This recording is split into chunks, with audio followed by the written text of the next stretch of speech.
So we are starting to get a little bit more into the meat of the letter of James. On Sunday, I said, I think we're in chapter 2. No, we are not. But we're starting to get a little bit into the meat of James. So far, we've had we've had a good introduction. If you remember in school, your teacher said you have to write an introduction, introduce your main ideas. That's what we've had so far. Is this introduction and this encouragement to stay strong, to persevere, to hold fast. Remember, the language James uses is military language. Hold the line. God will give you wisdom. Ask for wisdom. God will give it to you. Now we get, I will go back to, you remember we spent some time on, here we go, on kind of this paradigm of what wisdom looks like for James, where God introduces a new understanding. We need to be honest with ourselves about how we have failed to live up to that, and then we need to chart a new course forward. That's going to be more or less the format of the rest of the letter. And so moving forward, we're going to be getting this new wisdom that God shares with us through James. And not surprisingly, a lot of this is going to look like the things that Jesus said on this at the Sermon on the Mount and the Sermon on the Plains. One is from Luke, one is from Matthew, but they're slightly different, but we're going to see a lot of these same themes. Um, so the question that we move into, what is true? What is religion? What is true religion? Religion that is pleasing to God.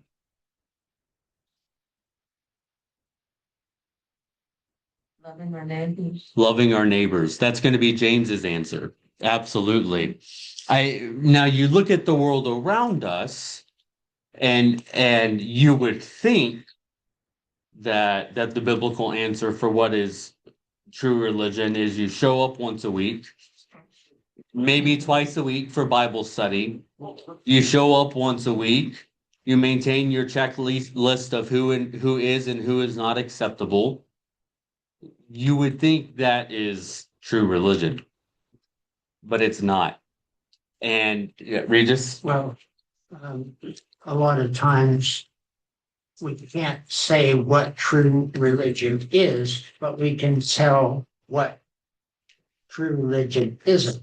yeah, yeah, And it's hard to describe what true religion is. yeah, But we can always tell you what it isn't, yeah, and it's that ethical values of not putting money, power, and strength and all of these other things ahead of what we should be. Okay, so if you ask me what true religion is, I can't really tell you. yeah, I can tell you what it isn't, yeah. you know. Yeah, you're absolutely right. And if you remember, we talked about this some in Hebrew when we were doing our Hebrews Bible study. So we like to think that we have such a command and understanding of the world around us that we can define everything. But the reality is that that what we think of as definitions are they're just really frameworks that language gives to reality outside of us. Religion is famously difficult to define. For at least the last 120, 150 years, sociologists have been trying to define what is religion. When I took intro to religion in undergrad, we spent the first week what even is a religion? Because everything that you can think of that says this is a religion, you can point to an accepted religion that doesn't fit that framework. A religion is the worship of God. Okay, well, Buddhism, there are strains of Buddhism that are atheistic. Is that not a religion? Oh, well, a religion tells us how to live our lives. Okay, well, does that mean that politics are a religion? Well, kind of, yeah. But I mean, I mean that's, but I mean, defining these things, we like to think we can, but we can't, which is part of the reason why throughout scripture, I mean, you see it all the time in the prophets. Religion that is true and pleasing to God is religion that is acted out. And for us today, actually going back quite a ways back, religion is about what we believe. It's about what we think. Religion is about accepting that Jesus is the Son of God. Religion is about accepting the Trinitarian formulation, whatever that looks like. Religion is about accepting that Jesus died for your sins. But that's not the biblical understanding of faith or religion. So, Regis, as you said, first of all, we can't really define it because like just about everything it defies definition. Even something like furniture defies definition. If you looked up a dictionary definition of furniture, then you would find things that we consider furniture that don't fit in the definition, and you could think of things that fit the definition that are not furniture. I mean, our language has these limitations. And so religion, first of all, we get a lot of negative examples. This is not what religion is. This is not what religion is. But when we do get a positive example of what religion is in scripture, true religion is measured by what you do. And James is more clear about that than any of the prophets or anybody else. So, any other questions or thoughts? Yeah. Yeah. Did we grow into that, or was it just a human nature that we got to that point? Grow into what? That religion is undefined. Was it like that when we started, or did we grow into that? I think, well, Jan, Or was it the example that Jesus showed to the people of what he expected true religion to be? I think of it that way versus what it was, because what it was before him, before he came here, it did not demonstrate But what Jesus said, "I did not come to eliminate what no, I it come came to to fulfill it." yes, to expand Yeah. it, to show Okay, you so what what they were doing is shouldn't be overlooked. But Jesus is coming to fulfill what the prophets and everything before in the New Testament. but maybe not overlook, but demonstrate where it went wrong, where things weren't right. I think that was the part that Jesus' life showed us. Demonstrate the right way. Demonstrate the right To care way, for the poor and. because the laws and other things that they put into effect, he's saying, Yeah, it was, yeah. Well, yeah. So what's interesting about the way you see things is if you remove the picture of who Christians say Jesus is, we take that, we put it in a box, we move it out of the conversation. That sounds a lot like how the Muslim world sees the development of religion. So the Muslim world, the Quran says that there was, a true religion of God, and then it went wayward, and so God sent Moses, and then whenever they would veer off the path, God would send a new prophet. And Jesus is in that line of people who came in and said, no, you've missed it. Yeah. Now, obviously, we don't accept that because the Muslim world, the Muslim religion says that Jesus is one in a like line of prophets. And maybe, near the top of importance. And we say, no, Jesus is not just a prophet. Jesus is, right. Yeah. So there's a clear point of divergence, but Jesus absolutely does serve this corrective, and we see that very much. It's most clear, you have heard it said, do not kill, do not murder, but I say to you, do not even hate your brother, right? Now back to your question, Regis, which is a good question. And to answer it, we kind of need to get into not too much in part because this isn't my area of expertise. I just know a little bit, but we need to get into a field that's called cognitive linguistics, which is a field of how we think about language.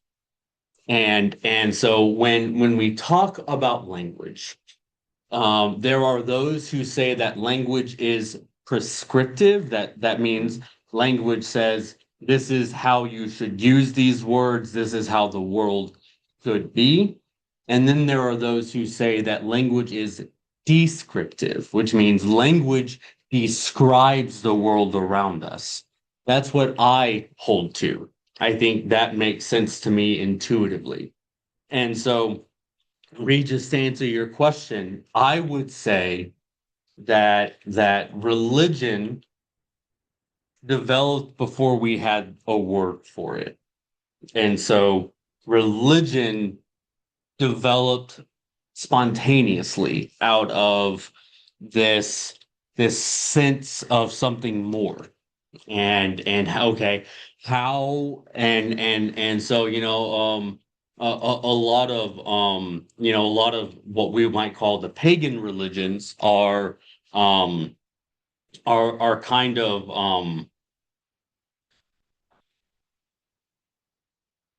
like cause and effect, correlation, causation sort of thing, like, okay, well, it's all like the superstitions that athletes have, right? Well, I one morning I put my shoes on the wrong feet and walked in backwards and we won a game. So I'm going to do that for every game, right? I mean, a lot of religion came out of that, obviously more complicated. Um, and so it kind of spontaneously came into being. And then we started to say, okay, so what is this that we're doing? And we described that as religion, which is why we can't really define it because we're just saying this is a general category. And so and so religion is we it's one of those things. You can't describe it, but you can point it and say, okay, yeah. So why is the camera? Oh, message. Yeah. But yeah. So this conversation of what is religion. So first of all, there's two levels of this conversation. The first conversation, sociology. How do we define religion? And sociology says something along the lines of religion is a series of practices. Da, da, da, da, da, da. That's not the question James is asking because James isn't a sociologist. What James is really asking, James is asking the question that the prophets ask, which is what is good, real, pleasing worship of God.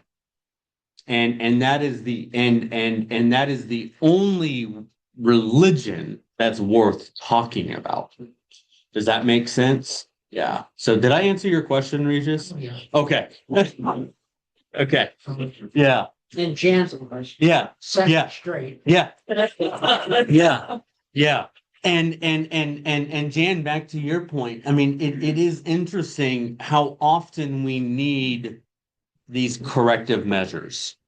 We look at the history of the church and obviously Jesus came in and Jesus said, no, you guys kind of went off the path. But Protestants would argue Martin Luther did the same thing. The reformers as a whole, hey, we've kind of lost our way. We've gotten on the path, you know. I think the Catholic Church would probably largely agree with that because the Catholic Church had the Counter Reformation, right? The Counter Reformation essentially said, "Oh, maybe they've got some points. We need to make some changes here," you know.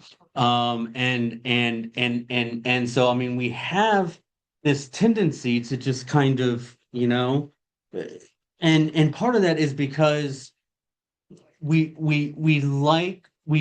create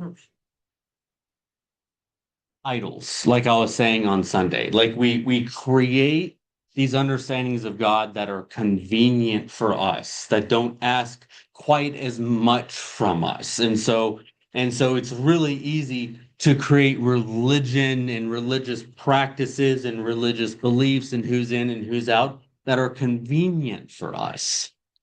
Um, uh, Tangentially related, a story just popped into my head of, you know, uh, a man comes up to a pastor and says, "Pastor, when are you going to preach on sexual immorality?" And the pastor says, "Oh, but is that your sin? Do you struggle with that? You know, you want to meet on Tuesday and we can talk?" And he goes, "No, no, no, it's not.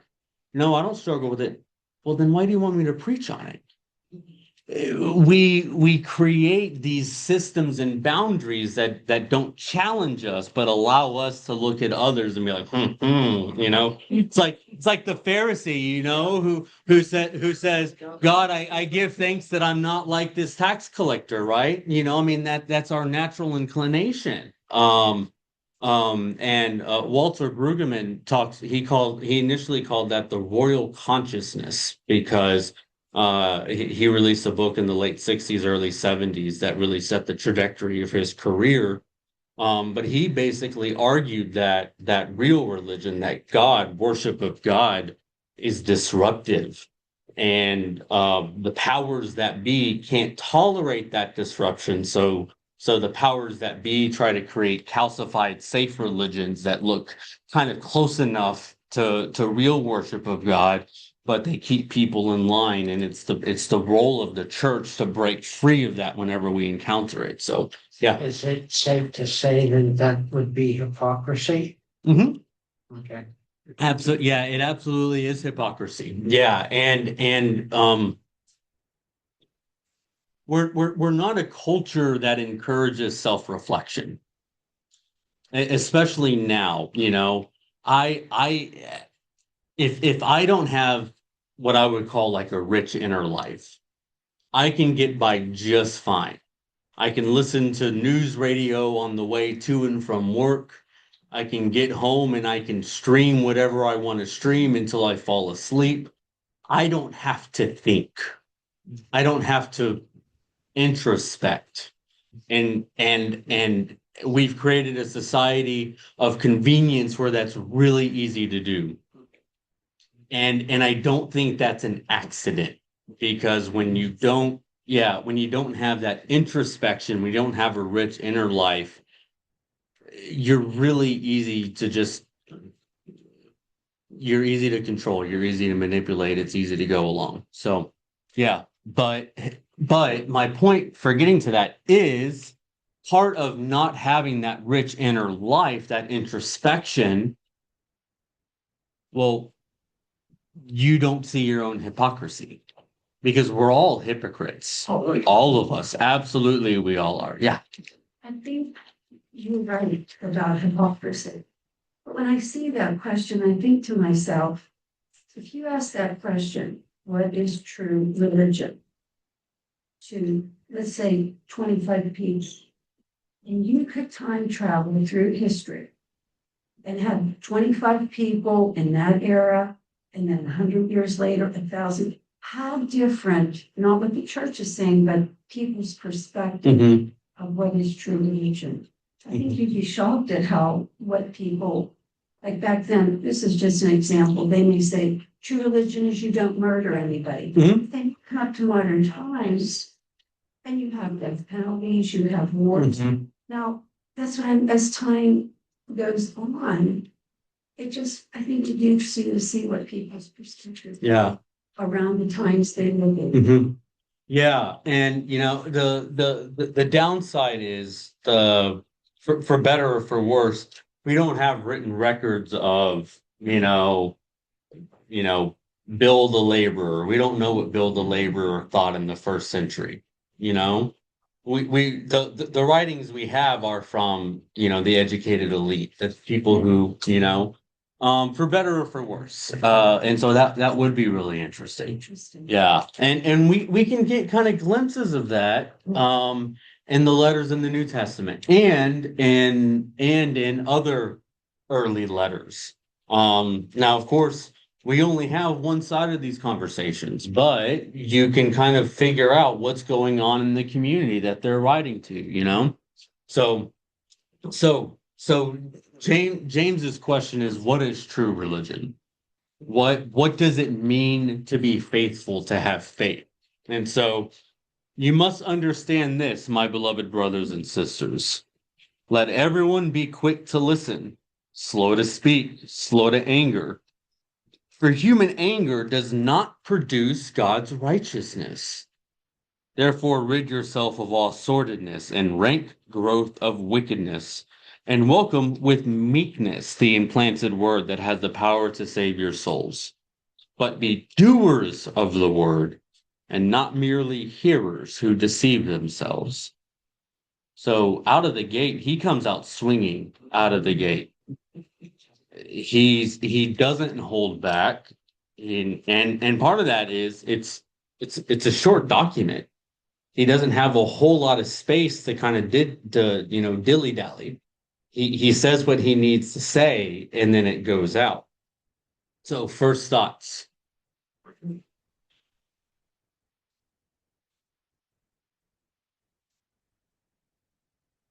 I think that says it all. He's Yeah. instructing them what to do. Yeah. David Yeah. David came up to me on Sunday and he said, "That's a hard passage to preach because there are passages where it's read, and as a preacher, you just want to say, well, what it's there, how can I add to that? This, yeah, I mean, it's clear. Yeah. Mine says, and this got to me, for if you listen, it's 23, for if you listen to the word and don't obey, it's like glancing at your look carefully into the perfect law that gets set you free. And if you do what it says and don't forget what you've heard, then God has a blessing for doing it. To me, it's like looking in the mirror. Yeah. That's what mine That's says. what mine says. Yeah. In the mirror. Yeah. Yeah. It's like looking in the mirror and seeing, Forgetting what you look and walk Yeah. away because you're going to dismiss it because that's not me, Mm-hmm. but it is you. Mm-hmm. Yeah. Yeah. If I can remember correctly, James spent a lot of time in the temple. Mm-hmm. Okay, so he spent a lot of time with the Pharisees and the priests and everybody who didn't exactly have the same ideals that he had. Mm-hmm. So if he can look and say what he's saying in James, Mm-hmm. we definitely can do the same. Yeah. Right. He was surrounded by people that didn't have the same values as he did. Yeah. It wasn't just once a week as we go into church. Right. He was in there in the temple praying every day. Mm-hmm. In Yeah. fact, he had knees that had scabs and Yeah. blisters and What the calluses tradition because says. he prayed so much Yeah. at the temple. Yeah. So he was not living the hypocrisy that he was talking about. Yeah. Right. Yeah. Yeah. I mean, you're absolutely right. And this is the kind of wisdom that comes through hard-lived experience. He's a doer. Right. And yeah, that and again, we all know people who've never had to face the consequences of what they do. Are these the kind of people who are quick to listen, slow to speak, slow to anger? No, because they've never had to deal with those consequences. At 40, 41, how old am I? Yeah, I forget, yeah. Yeah. I'm like this, I'm really still working on this and just, yeah. Well, as a side note, this study just came out a couple weeks ago, but they doing brain scans of people with ADHD, they have found a third subtype of ADHD. And this one, their inattentiveness is still there. But the main symptom is usually with people with ADHD, as they get older, they learn to emotional regulate their emotions better. But there's a subtype where that part of the brain doesn't develop as it should.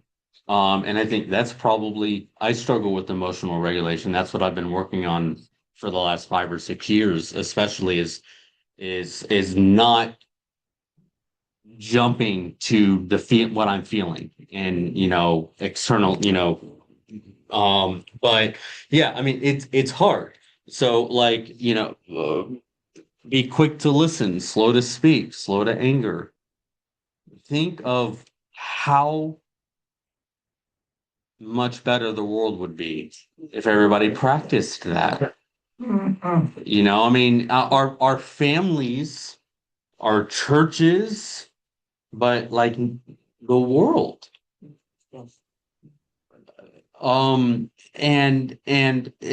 It's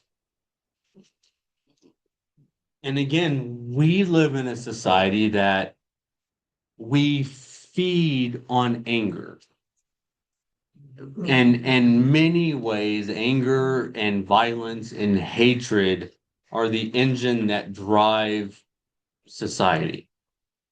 And it's not necessarily a new thing, but what is new is the internet and how quickly the internet can propagate misinformation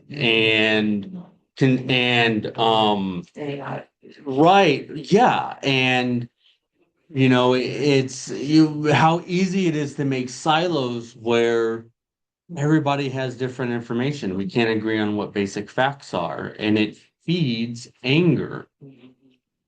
I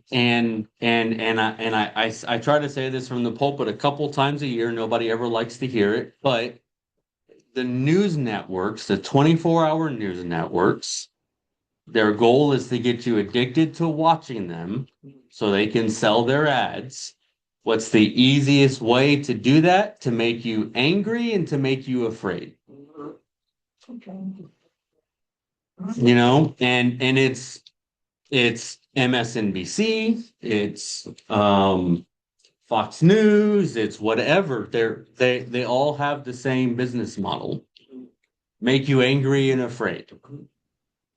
There was a lawsuit that was brought up against one of the owners of one of the television stations. Yeah. You were talking news stations that you were talking about. Yeah.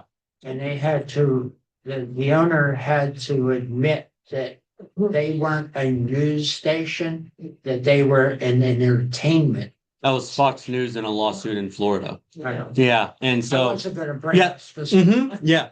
But now someone came to me last time I brought this up and said, "Hey, not so I will add this caveat. Local news is a different story. Walter Cronkite, obviously, we still talk about Cronkite today.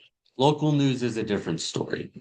Local news at its best is a public good. Yeah. My criticism is the 24-hour news networks. Because you can't fill 24 hours of news. So you need a lot of opinion and commentary. So my criticism is not of local news networks. It's not necessary. local newspapers are hit or miss these days, but I guess they always have been. But we live in a society that's addicted to anger, the self-righteousness and violence. But what does James say about human anger? Human anger does not produce God's righteousness.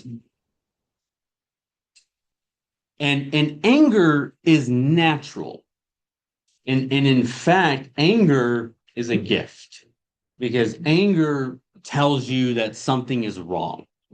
Either you're being mistreated or at least your perception that you're being mistreated or somebody's being mistreated, that something wrong is going on.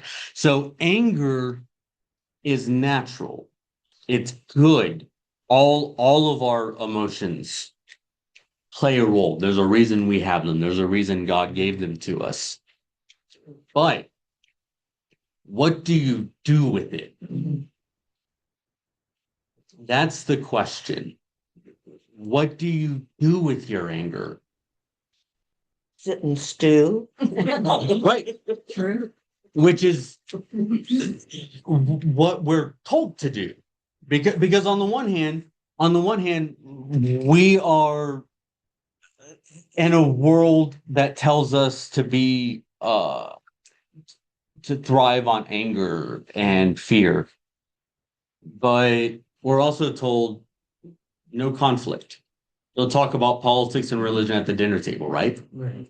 Yeah. James, you were going to say something? Yeah, sitting and stewing doesn't solve anything, It doesn't solve anything. especially when the anger is brought up in community. Exactly. The Yeah. only way to deal with the conflict is to confront it. Right. Exactly. Exactly. And leadership, psychology, all of this stuff says conflict is not bad. Conflict is an opportunity to establish new norms. It's an opportunity to reinforce previously held norms.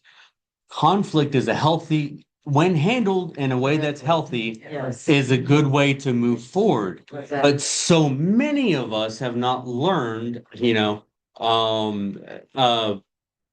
how to fight well, right. And so we just let it stew and bottling things up, stewing, not addressing the problem. It's like drinking poison and expecting it to kill the other person. Then you erupt. And then you erupt. And then, and I learned this from my mom. And it is something that I have been unlearning of you throughout the day. You just let the little frustrations of the day build up. And then you get home and you stub your toe and you just erupt. And for you, it's a cathartic, "Argh!" But from the outside, okay, you stubbed your toe. That's an overreaction. It does hurt, right? Yeah, yeah. But it's just, these frustrations build, and then you have a reaction that is inappropriate for what's happening. And then that makes everything worse for everybody, right? Then you make it everybody else's problem. Human anger does not produce God's righteousness. Yeah, Regis. You're looking at somebody who worked in post office for 30. Talk about being the thing that says going postal. Yep. I wasn't going to bring it up, but yeah.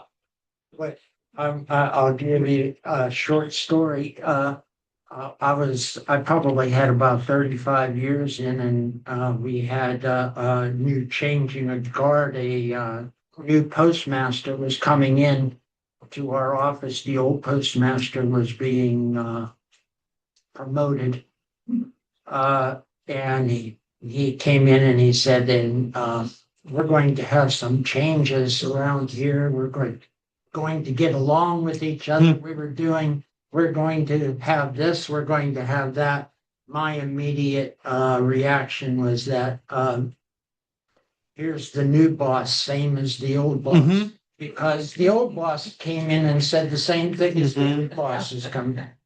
And nothing ever got changed. And if I go down to the post office now, it probably is the same way as I was Yeah. when I left it. Well, right. And you can't, the thing that, first of all, the way we promote people It's ridiculous. is ridiculous. Like what makes you think, my mom is dealing with this? What makes you think a software engineer is going to know the first thing about managing people? Right. Her new boss is a software engineer who is a wonderful software engineer, doesn't know the first thing about working with people.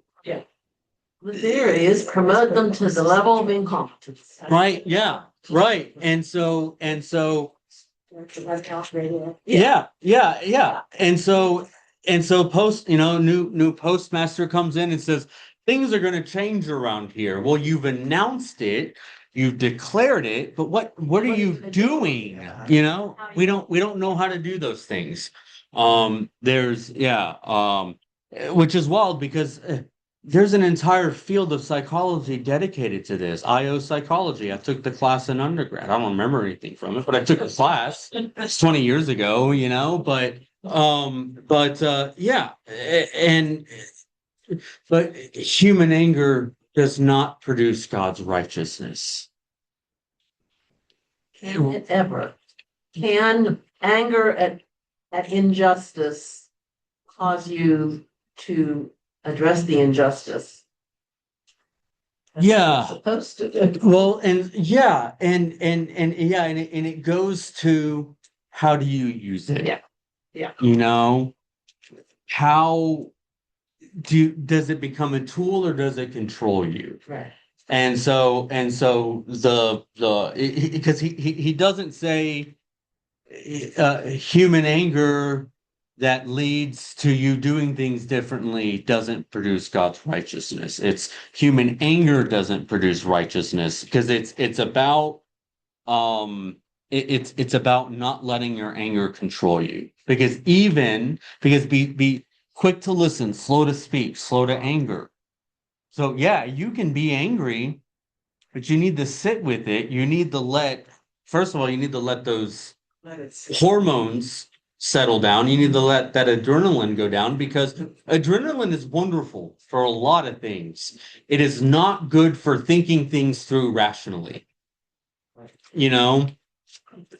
Slow to speak, slow to anger, because let the anger come, sit, but then you got to think through the solution. And you can't use the emotional solution, the one that comes to you when you're angry, because that doesn't help anything.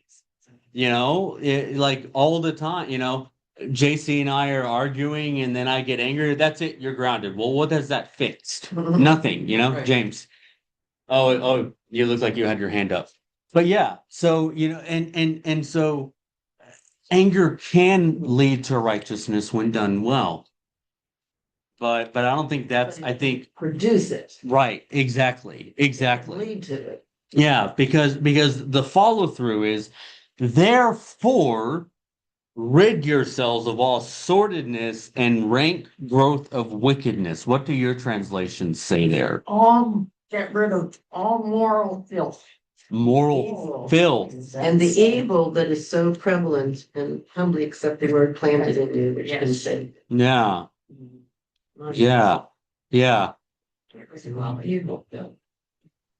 Yeah. And I think you have to, because what's difficult for me is learning to set boundaries Yes. and recognize, because there are some people that like to stir the pot. Mm-hmm. Oh, my, yes. Oh, yeah. So, Yeah. we just have to learn. Yeah. And we see that from little children. I mean, this brother that's always Uh-huh. Yeah. It starts young, Yeah.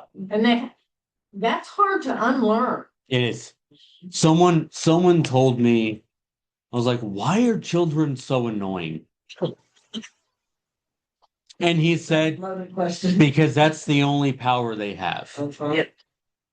That's the only power they can exercise on the world around them, is to annoy you.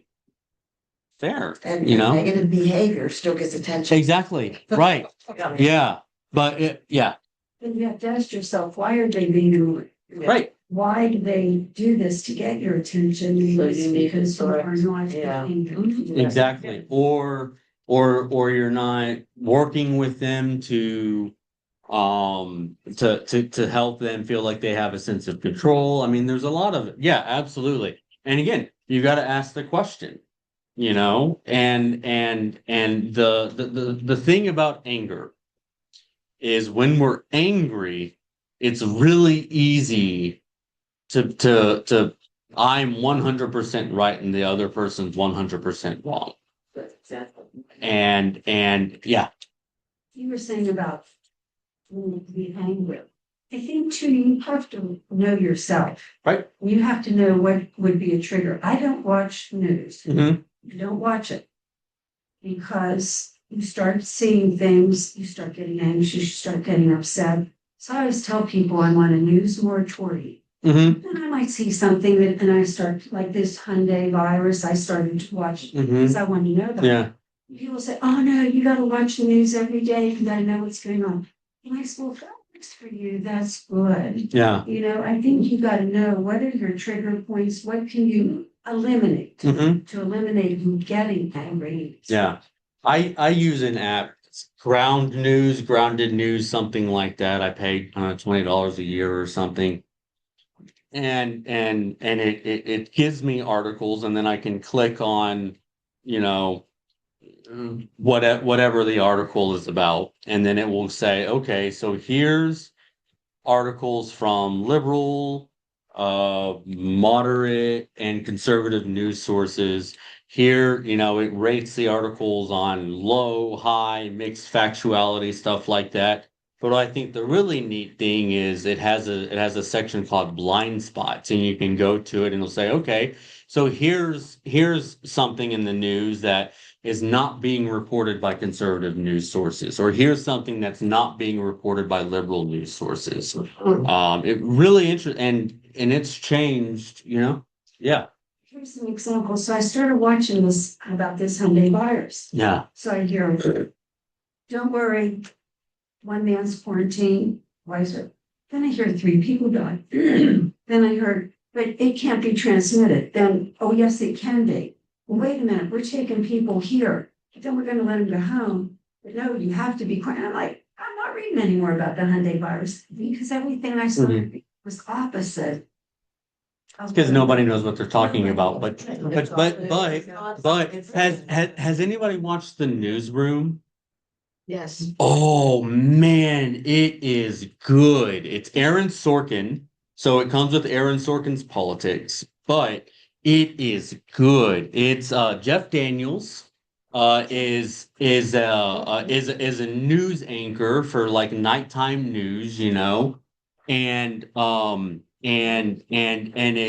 it's all the behind the scenes of the newsroom, and there's some episodes where, you know, oh, it was when Gabby Giffords was shot. They had that, you know, and they had pressure from the executives. Hey, put you know, that we're getting reports that Gabby Giffords has died. You need to put it out there. You need to run it. No, we only have one source. We're not running it. Well, they're running it. They're running it, and every minute that we don't make the announcement, we're losing viewers who are watching someone who's making it. Make the announcement. No, we only have one source. We only have one source. And finally, it turns out She didn't die. that she didn't die. And so, you know, but there's that rush. Okay, we need to take what we can and we need to get it out there, because if people aren't going to our websites, then they're going to somebody else's website. So yeah, Does that all the time. Facebook All the Facebook is the worst thing that happens to the national conversation. Absolutely. Facebook, they should, and I'm not generally a fan of like regulating, you know, private companies, but you should not be allowed to share news on Facebook. Facebook should only be for sharing family pictures. That's yeah. Yeah. Yeah. Yeah. But so Therefore, rid yourselves of all sordidness and rank growth of wickedness. So there's this sense that this anger grows out of a deeper sinfulness, this deeper, like this miasma, that this deep corruption in ourselves. And so you have to purge that so that the anger doesn't control you. And welcome with meekness, with humility, the implanted word that has the power to save your souls. Be doers of the word, not merely hearers who deceive themselves. Because if you go to church every Sunday and you hear the pastor preach and you sing the songs and you say, yeah, that sounds good, I believe that. But if it doesn't change the way you live your life, you are a hearer of the word, not a doer, and you are deceiving yourself.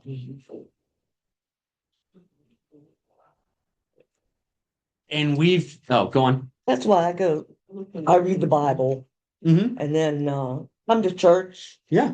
Come to this class Mm-hmm. and you hear the truth. Mm-hmm. And that usually calms you down or whatever the problem is that you're doing wrong. Yeah. It's a good starting point. I mean, you've got to, and to some degree, we're an input-output system, right?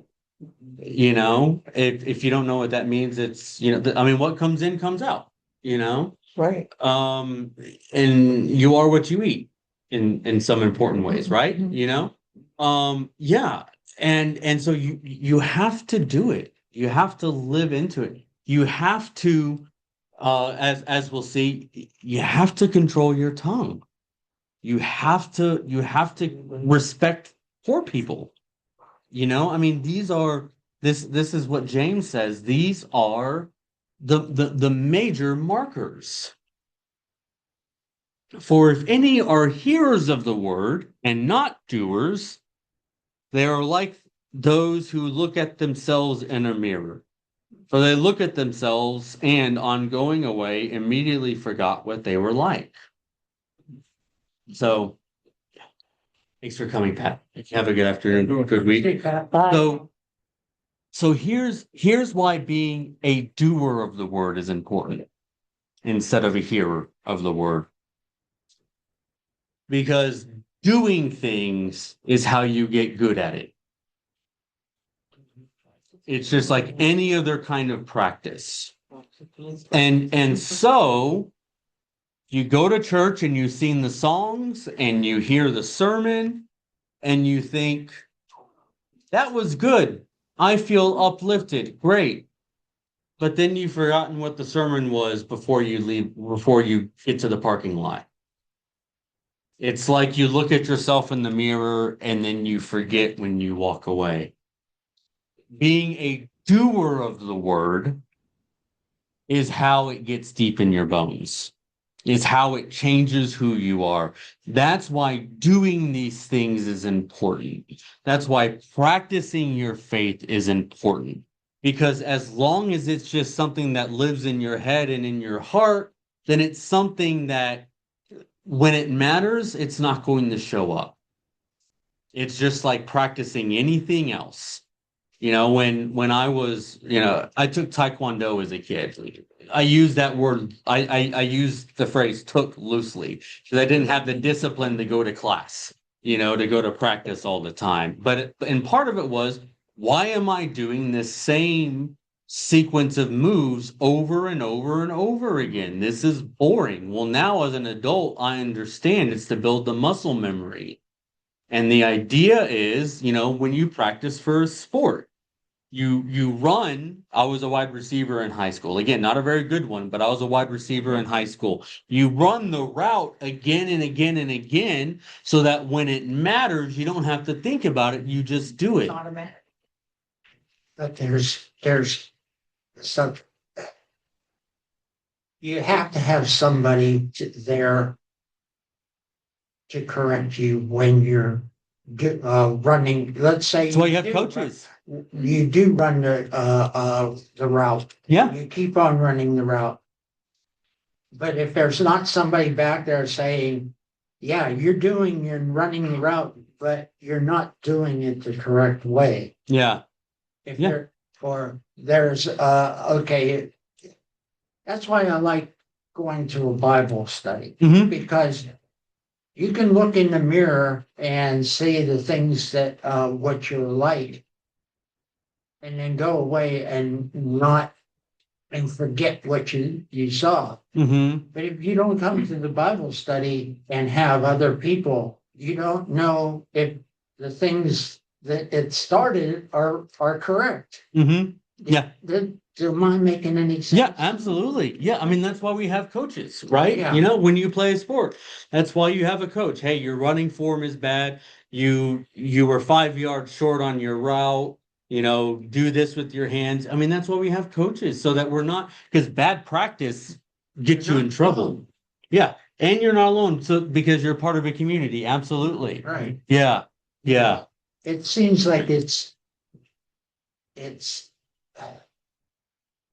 singular, but it should be a group. Mm-hmm. Yeah, I don't know. That's just my opinion on it. yeah. But we have to be singular to have the motivation to be part of the group.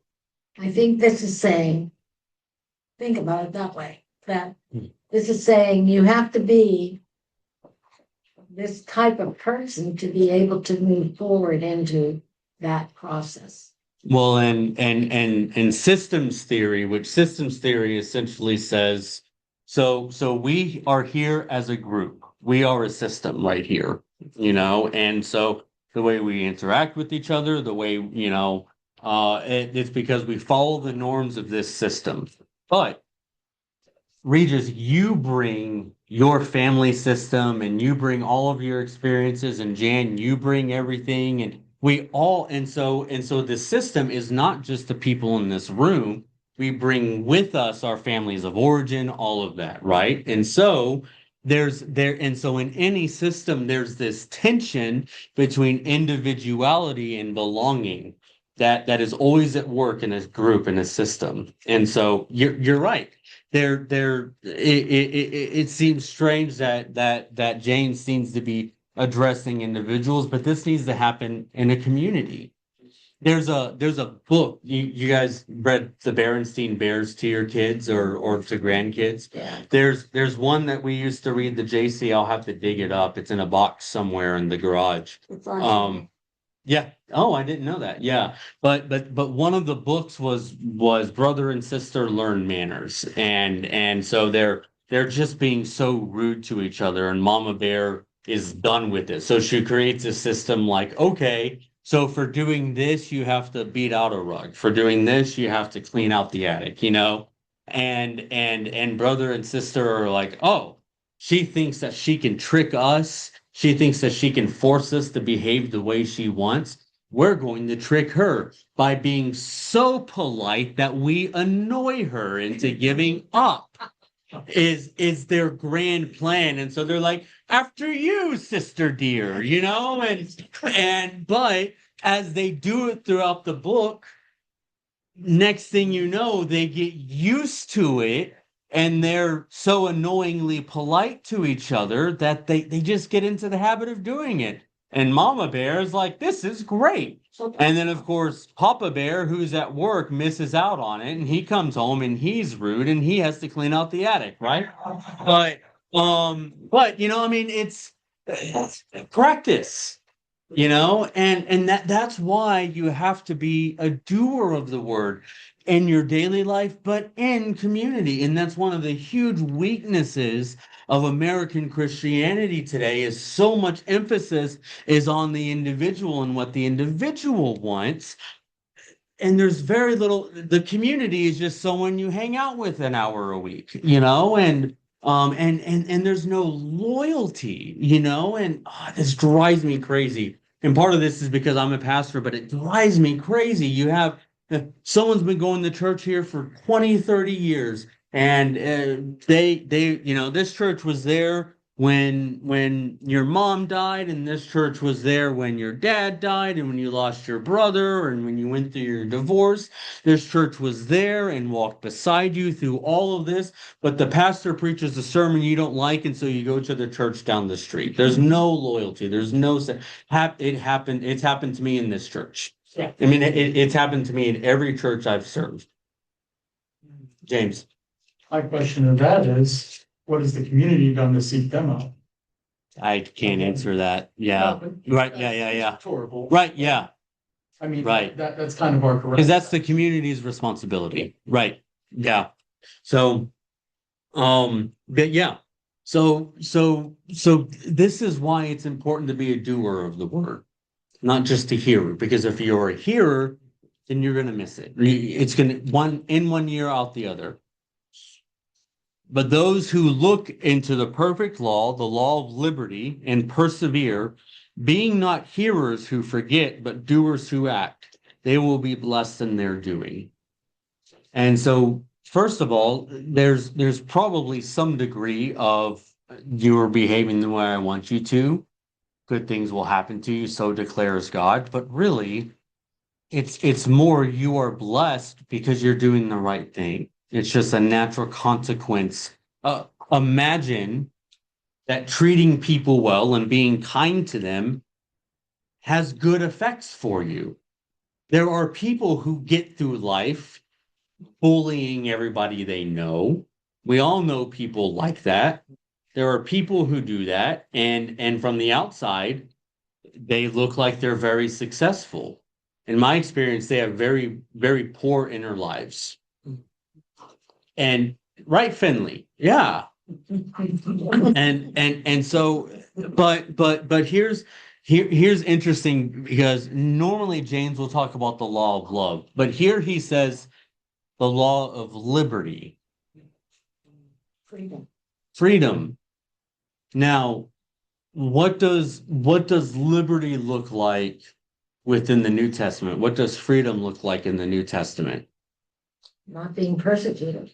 It's not being persecuted. There's that freedom from things, which is very much at the root of American understanding of freedom and liberty. This freedom from oppression, this freedom from being told where to worship, this freedom from being told this or that, right? Yeah, there is that. Freedom to, But there's also freedom to be, freedom to love.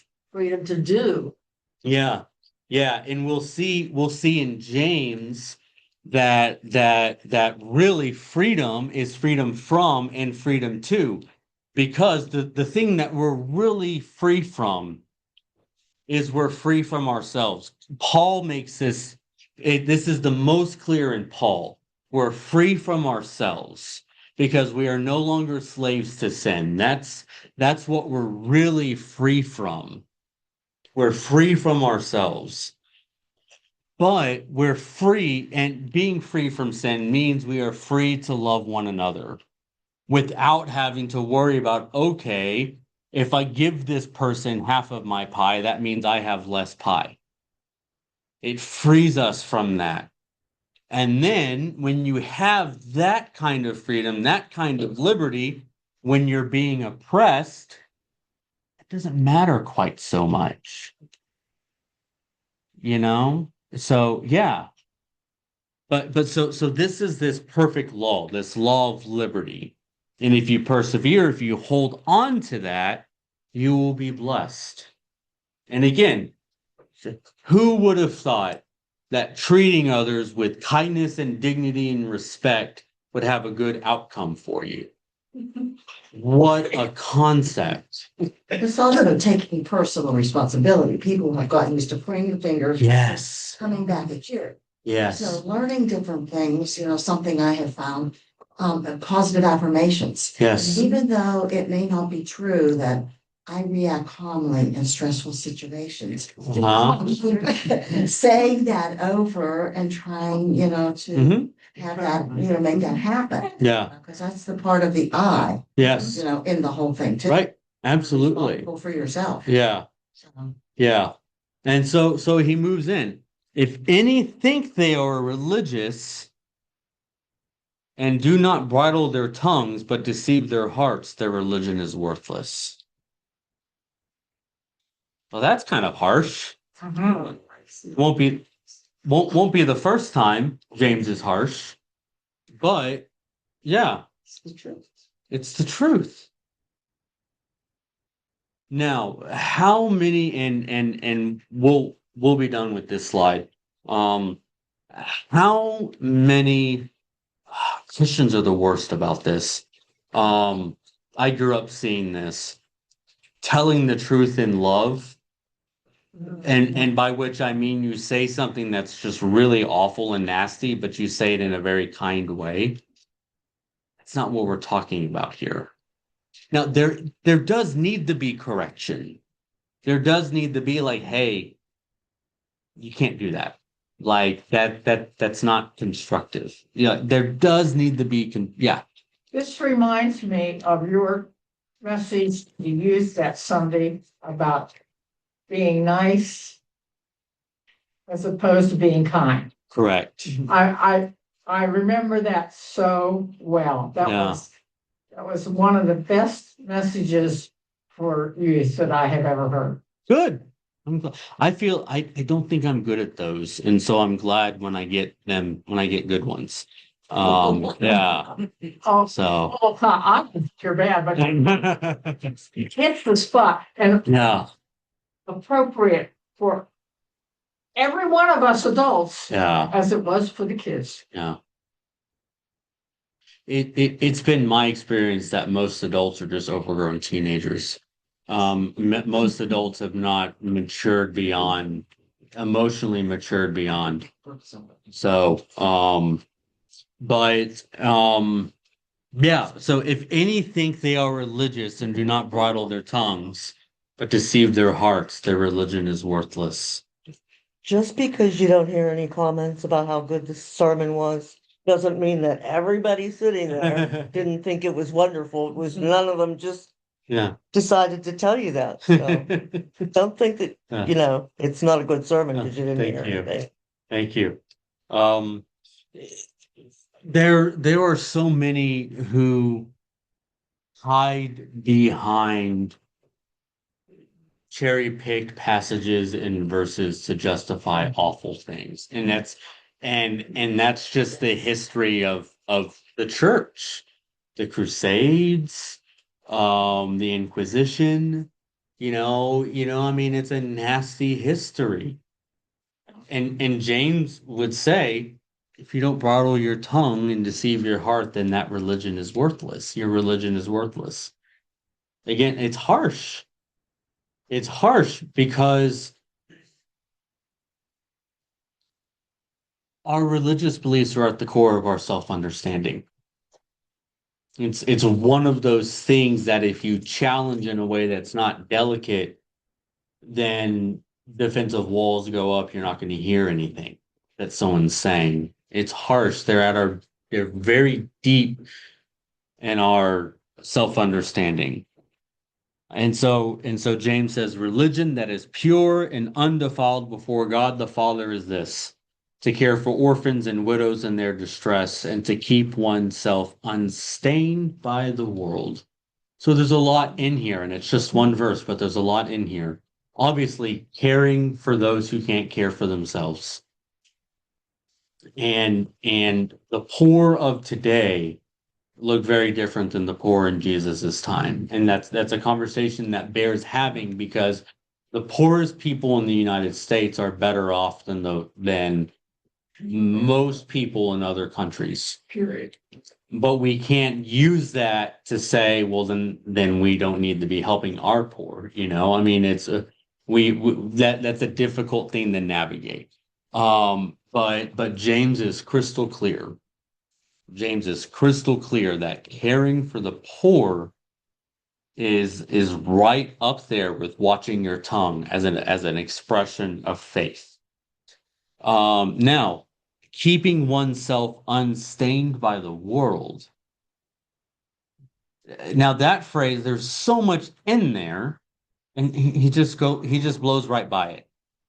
He doesn't, in this sense, I wish he was a little bit more like Paul, where Paul will stop and spend 2 chapters explaining something. So he knows you get it. James doesn't care. He wants to say what he wants to say, and if you don't understand it, then that's your problem. But leaving oneself unstained by the world. And in our context, I grew up growing up in the 90s and early 2000s, a lot of evangelical culture around me was obsessed with, for instance, with purity culture, was obsessed with what music they were and were not allowed to listen to, what movies they were and were not allowed to watch. I grew up in high school, churches were hosting book burnings of Harry Potter, stuff like that, burning CDs and so I read this and that's where my mind goes to, but I don't think that's it. Because that's all surface stuff.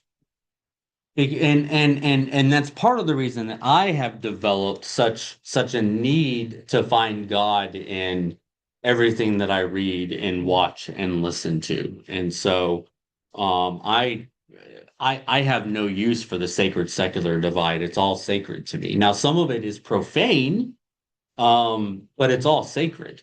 But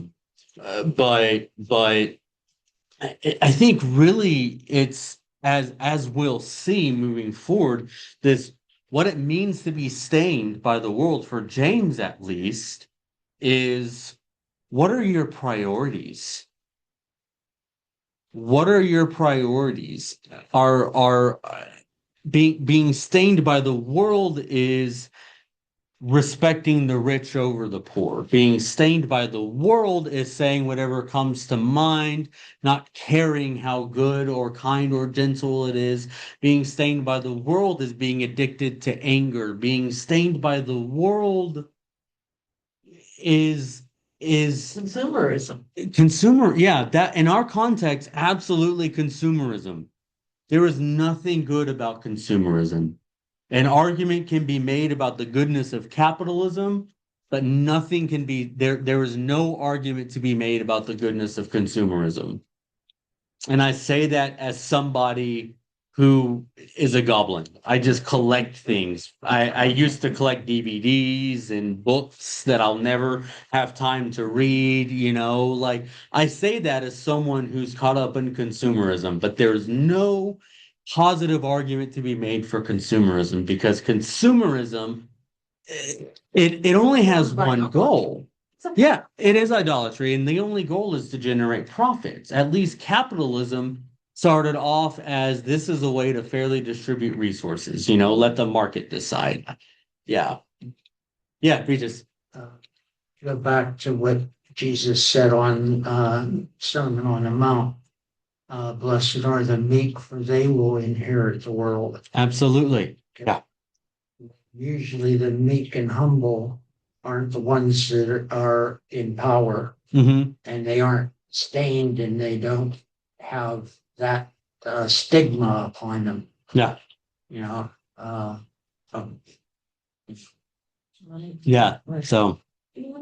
So that's what I've got. We went over time, but really we only get 1 hour and 8 minutes. So of the study itself. But thank you guys.